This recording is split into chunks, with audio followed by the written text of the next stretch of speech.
let's focus on Kevin Owens and CM Punk first of all. Now, Andy, these are two of your favorites. You've been very vocal about both of them.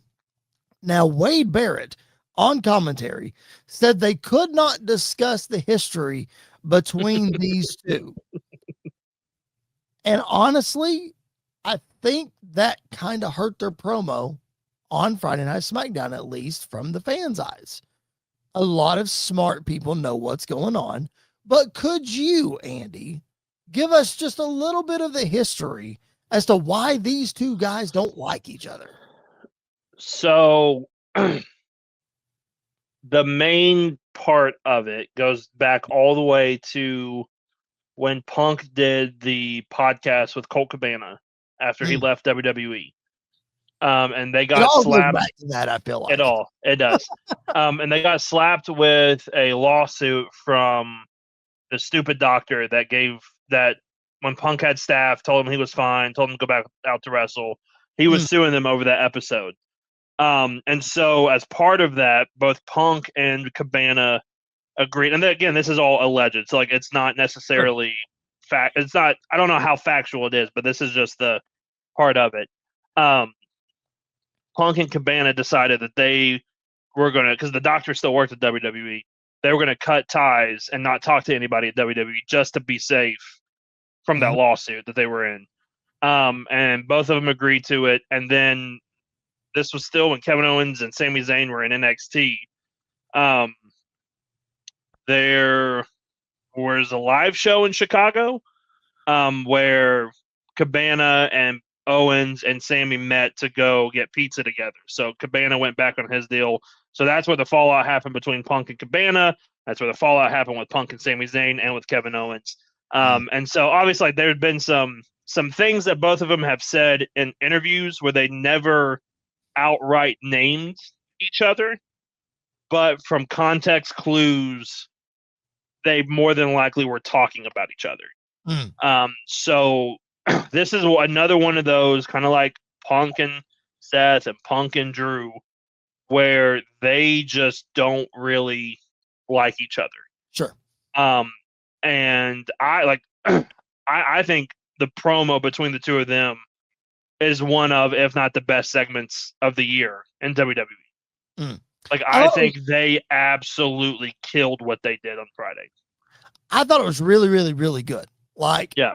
You can feel the angst in there. You can feel the hatred, the real life hatred in there. I'm going to get to the two things of the promo that I wasn't a huge fan of. We'll get to that. Again, it's not huge things.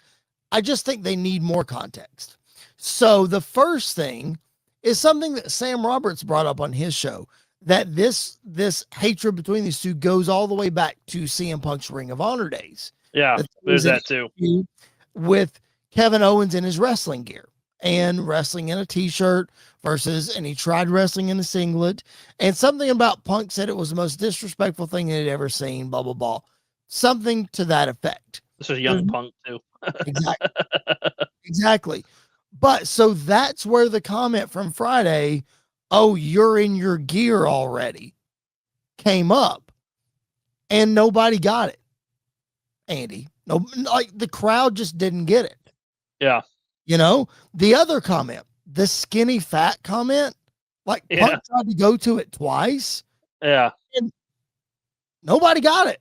Like, that was his punchline before Kevin rebutted, and the crowd went silent. Like, nobody got it, you know? So again, I'm not saying it's a bad thing. I'm not saying it was poorly executed. I'm just saying that some of these Punk feuds that have real life hatred, we're going to have to bring that up. And I know it's their first interaction and we're building, and they certainly are off to a great start building this thing.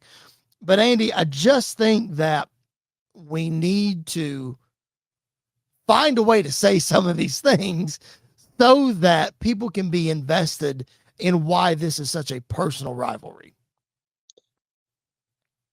Yeah, I kind of get, like, I get what you're saying. The gear one, to me, like, I popped for the gear one. I was dying at the gear one, and I think a lot of people will. It's one of those that, the hardcore fans are going to get it, and the casual fans aren't, because the casual fans don't really care unless you throw a cuss word in there. Like, they don't react unless you throw a massive cuss word in most of the time anyway. Again, I like point in case how the promo ended between the two of them was Kevin Owens, dropping an S-bomb and then them throwing the mics and going in at each other. The other one, like it wasn't the smart, like it wasn't the greatest. Like, it was fine. It didn't do anything, but it didn't really hurt it in my eyes, at least. The hard part about it is all the juicy stuff that they could bring up, they're not going to bring up. Exactly. Like, they're not going to bring up the AEW stuff. They're not going to bring up, the Ring of Honor stuff. They're not going to bring up the, Colt Cabana stuff. Like, there's just legally, probably they can't bring up a lot of it, and it's probably not going to be the best decision to go with that route. So that's going to be the hard part about it. Mm-hmm. But also, like, it's one of those, to me, of show, don't tell. Like, don't tell me why you hate each other. Show me why you hate each other. Sure. And I think that's where this is going to come in a lot more, is they're going to show more than they're going to tell. Even though they're going to cut promos back and forth. Like, it's going to be amazing. I would die laughing if Kevin Owens, whenever they come out for the next promo, has a box of muffins with him, or cupcakes, or whatever it was that Punk had at the press conference where he flipped his lid on everybody. Like, just little things like that. They're going to probably do that.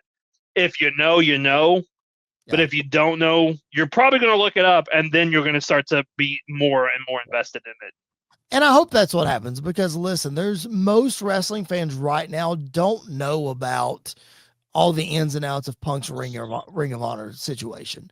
And the Cabana thing is far enough in the past where some people don't know about that either. So like you said, you're going to have to say it without saying it, or show us in some way. I think the skinny fat comment, I'm going to go back to that for a second. I don't hate the way that it was delivered, but I think the context, I think Punk was trying to say the body type that I have is blaze the trail for your body type to get in. Cause he kept saying, I'm skinny fat. And then they weren't knocking down the door for Kevin Owens. But Andy, I think the true thing that they need to get at there is CM Punk knocking down the walls of just letting indie talent come to the WWE. Because he was the first. He did blaze the trail for the indie talent, not for fat guys, or not for out of shape guys, or not for skinny fat guys, or whatever whatever point he's trying to make. Yeah. There would be no Daniel Bryan. There would be no AJ Styles. There'd be no Kevin Owens, Sami Zayn, yada, yada, yada, if not for CM Punk. So lean into that portion a little bit of the trail that you blazed. Yeah. Yeah. I completely agree. Like, if Punk didn't get as big of a role in WWE, and Triple H didn't see the importance of bringing in independent guys like Punk and like Daniel Bryan and like AJ Styles, then Kevin Owens and Sami Zayn and Finn Balor, Seth Rollins, like, all those guys would not be where they're at right now. And so, I think, like, leaning into that. And then Kevin Owens can always come back and say, you may have been the first, but I'm the best at it. Like, I was the best on the independent scene. I was the best call-up. He probably is, because Seth was in there for a hot minute, so I don't really count him. Roman was not even really on it. Right. Like, Kevin Owens is probably the greatest NXT call-up of all time. Yep. As of right now. Like, I don't really see anybody else that has come as close or as big of a star as Kevin Owens is. And I think you could frame that not necessarily as in call-up. You could frame that as in the best NXT success story is Kevin Owens. Yeah. Male, because, like, Sasha and Bailey and Becky and Charlotte and all of them and Asuka are pretty great. But on the men's side of things, like, Kevin Owens is the best and, like, man to come through NXT and to have massive success on the main roster. Oba might take that over at some point, but as of right now, it is Kevin Owens, and they can really run with that. If we're going overall, it's going to be hard to top Charlotte Flair, but that's a discussion for another time. Only because she literally knew nothing when she walked in the door, and now she's a 14-time champion. Yeah.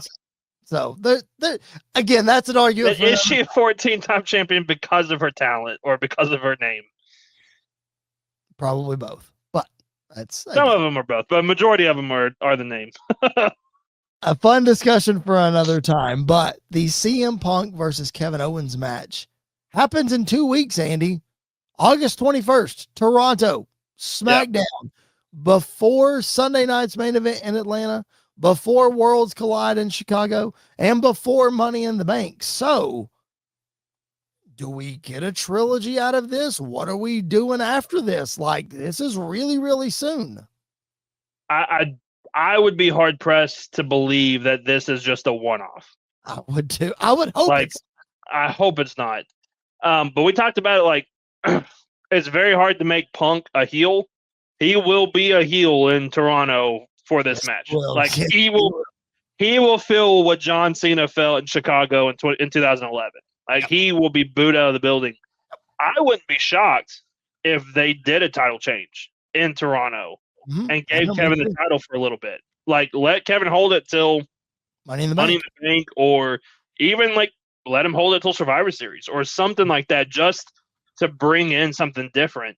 So I think this is at least 2 matches, if not 3. And I think it's going to be one of those that each one is going to up the stakes and have stipulations to it.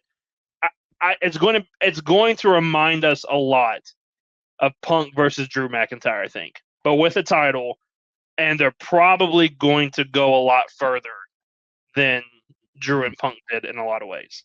It'll be interesting to watch, and we'll be right here to cover it all for you on Squared Circle Radio. Again, we appreciate you guys being tuned in, whether you're watching live, the replay, all of those things.